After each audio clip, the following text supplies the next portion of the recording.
Robin and George, good morning to you. And we're learning much more this morning about the pilot who was trying to land that Boeing 777 right here in San Francisco. You can see the charred fuselage right over my shoulder here, still sitting beside the runway here in San Francisco. That pilot was in training. We're also learning more about the final seconds inside that cockpit, the frantic moments as they had tried to abort that landing. This morning, new and revealing details from inside the cockpit of Asiana Airlines Flight 214 that crashed as it was landing in San Francisco. 214 Heavy, emergency vehicles are responding.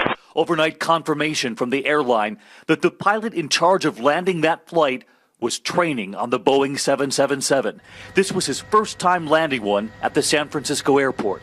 The airline saying it was his 9th training flight, just 43 hours on the 777. This captain was fully licensed to be doing what he was doing. It wasn't a matter of he needed 10 flights and then he would get his license. It's a matter of after 10 flights, all his restrictions as a new captain in a new airplane are removed.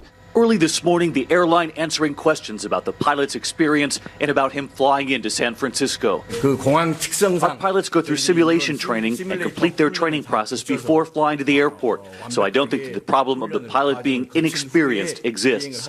There are also new details emerging from one of the black boxes, both recovered, both intact, revealing the frantic moments just seconds before the impact. 7 seconds before the crash landing, a call from the cockpit, the pilot looking to increase speed.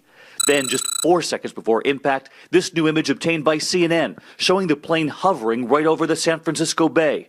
The sound of the stick shaker, a mechanism that literally shakes the controls in the pilot's hands, indicating the Boeing 777 speed was falling below where it should be. And then just a second and a half before impact, a call from the cockpit for a go-around to circle the airport again. But it was far too late. Then the image of the plane beginning to tumble. From San Francisco Bay, we saw the wreckage with a survivor describing the moment he said the pilot tried to abort the landing. You said it felt like the pilot was trying to take off suddenly all over again. Like seconds from touchdown. As we are approaching touchdown, the guy put full throttle on the engine to start to gain some altitude again. And this morning, a new view from inside the plane, the oxygen masks dangling, and you can see through the windows there, several rows ablaze. Overnight, we also learned for the first time that there were a few remaining passengers on board as the first of those fires broke out. It was somewhere in the area of 3 to 5 victims that were still in their seats that required assistance and rescue from our firefighters. Help getting out. Absolutely. Even as the fire had already erupted. Yes.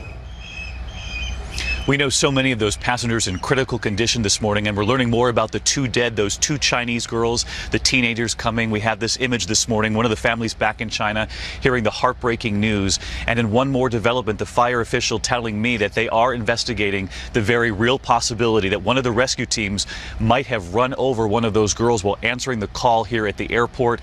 If true, it would be one more level to this tragedy. They say that investigation is in fact underway as well this morning.